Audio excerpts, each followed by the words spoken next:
कम करो सरकार हो बर्बाद सरकार हो बर्बाद मोदी सरकार मुर्दाबाद महंगाई की मार कम करो सरकार मुर्दाबाद। सरकार जवाब दो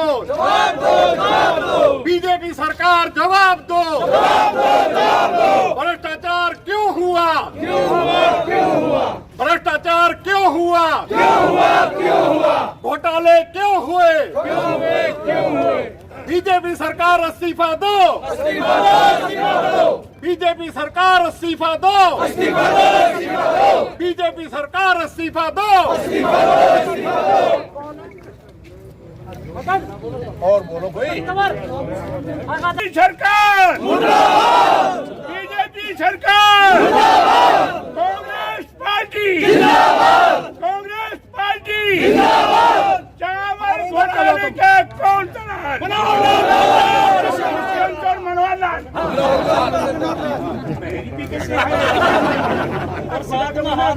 गुड़गांव में आ गई खच्चर के कान पे जानी चाहिए वहाँ उपचल में चावल घोटाले का कौन दलाल चावल घोटाले का कौन दलाल मुर्दाबाद बीजेपी मुर्दाबाद कांग्रेस पार्टी जिंदाबाद लाल हाय लाल हाय। हरियाणा के हर जिले में उपायुक्त के माध्यम से हम महामहिम राज्यपाल जी के नाम समस्त कांग्रेस जन एक ज्ञापन दे रहे हैं। आपने देखा ही है जब से ये सरकार बनी है, चाहे तो हम पूरे 6 साल की बात करें या फिर जब पिछली बार सरकार बनी और अभी साल भी नहीं हुआ भारतीय जनता पार्टी और जनता की सरकार, तब से ये घोटाले पर घोटाले हमारे प्रदेश में होते जा रहे हैं। विकास कुछ हुआ नहीं। जब विकास की बात करें तो कोरोना का बहाना दे दिया जाता है, पैसा नहीं है, क्या करें, छोटी छोटी अनाउंसमेंट करते हैं लेकिन लागू नहीं होती, लोगों की जो मांग है उस पर गौर नहीं किया जाता। लेकिन एक बात जरूर हुई है जिसमें ये सरकार और सरकार के लोग, शासन प्रशासन जिसमें एक्टिव रहा है, और वो है घोटाले। घोटाले पर घोटाले सामने आ रहे हैं। आप देख रहे हैं, चाहे हम बात करें, क्योंकि नया घोटाला आता है तो पिछले थोड़े भूलने लग जाते हैं। चाहे वजीफों की बात करें, चाहे परीक्षाओं की बात करें, चाहे हम जो परिवहन में किलोमीटर स्कीम की बात करें, अनेकों घोटाले होते रहे। लेकिन पिछले कुछ अरसे में चाहे आप धान को लेकर कहें, सरकार बनते ही धान का घोटाला, इतना बड़ा घोटाला, उस पर हमने उस समय भी आवाज़ उठाई, बताया, मीडिया ने भी दिखाया उसको। धान में आपने देखा कि मिलर्स के साथ मिलकर कितना बड़ा घोटाला हुआ, और ये खुद माना गया कि ये घोटाला हुआ है। लेकिन उसमें क्या निकला? आज तक कुछ नहीं निकला। हम ताज़ा रजिस्ट्री की बात करें, रजिस्ट्रियों का जो घोटाला हुआ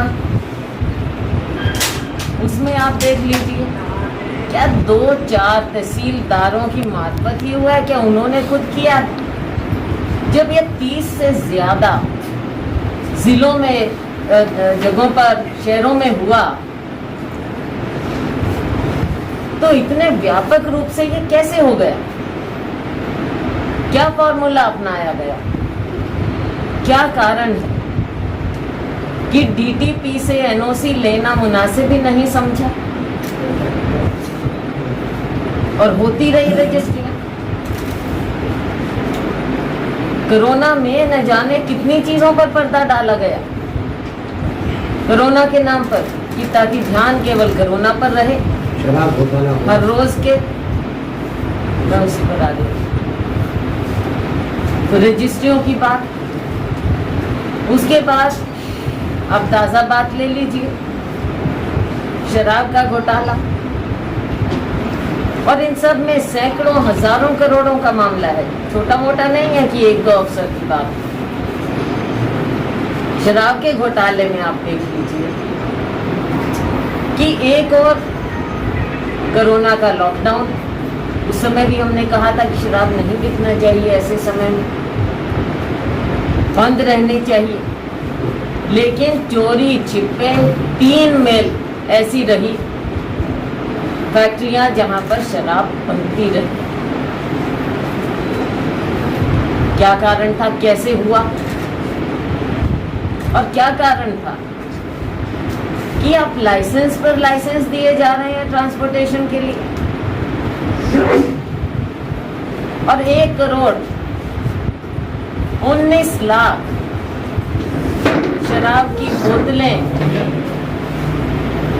कहाँ गई, तस्करी हुई, गायब हुई, क्या हुआ, कैसे इनकी नाक के नीचे से स्टॉक गायब हो गया, क्या कर रहे थे। और जब शोर मच रहा है तो कभी कहते हैं एसआईटी बैठाएंगे, फिर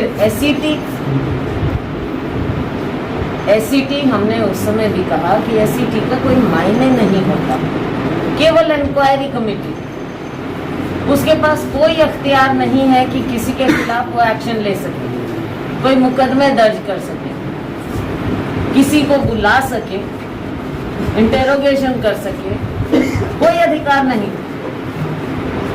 और आपने इंक्वायरी होने भी नहीं दी। एक फैक्ट्री एनवी,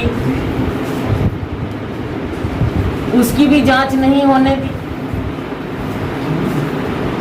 तो इसके तार कोई छोटे मोटे नहीं, इसकी लंबी मार, इतना ज्यादा बड़ा घोटाला हुआ कैसे। और अब एक मंत्री, दूसरा मंत्री, उप मुख्यमंत्री, मुख्यमंत्री, सब एक दूसरे को विरोधाभास में बातें कर रहे हैं। कोई कुछ कह देता है, कुछ कह देता है, उप मुख्यमंत्री कह देते हैं कि ये तो कुछ नहीं है, सब ठीक है, मुख्यमंत्री कह देते हैं नहीं नहीं, वो कोई कुछ भी कहे, विश्वास किसका करोगे। अब इसमें ये भी पता चले, एक्साइज कह देता है नहीं ये तो पुलिस की कमी है, गृह मंत्रालय कह देता है नहीं ये तो एक्साइज की कमी है,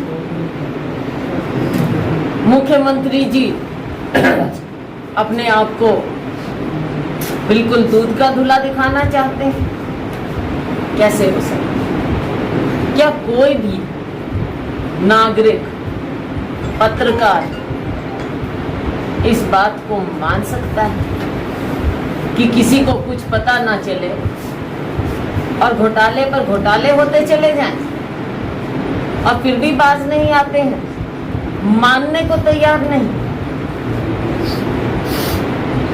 इसलिए हमारी ये मांग है कि इन पर तो विश्वास किया नहीं जा सकता, क्योंकि इनका रिकॉर्ड ऐसा है और आपने देखा है। हमारी मांग है कि महामहिम राज्यपाल जी आप इन चीज़ों पर नज़र रखिए, आप देखिए कि आपकी सरकार क्या कर रही है, और हाई कोर्ट के सिटिंग जज की देखरेख में इंक्वायरी होनी चाहिए, तभी असलियत सामने आ सकती है। वरना इस घोटाले का भी यही हश्र होगा जो पहले घोटालों का होता रहा, पर्दाफाश होने की बजाय पर्दे पर पर्दा डाला गया, असलियत सामने आती नहीं। आप लोग भी कितने दिन उठाएंगे, बात वहीं रह जाएगी, नया घोटाला फिर आ जाएगा। अभी तो साल भी नहीं हुआ साथियों, अब देख लीजिए क्या हो रहा है। तो ये माना जाए कि सारा कुछ सरकार के सिर पर हुआ है। आप ये बता दीजिए कि बिना संरक्षण के, राजनीतिक संरक्षण के इतने बड़े घोटाले कैसे हो सकते हैं? और आपने तो वायदा किया था कि भ्रष्टाचार मुक्त सरकार होगी, तो आपकी नाक के नीचे इतना भ्रष्टाचार कैसे हो रहा है? इस बात का जवाब आपको देना पड़ेगा। साथियों, भारतीय जनता पार्टी, इन्होंने जब से सत्ता संभाली, इनकी फितरत असली मुद्दों से ध्यान बांटो, किसी भी और मुद्दे पर ले जाओ, ताकि ना तो कोई विकास मांगे। विकास की जरूरत क्या है? लोगों को बांटो, धर्म के नाम पर राजनीति करो, चाहे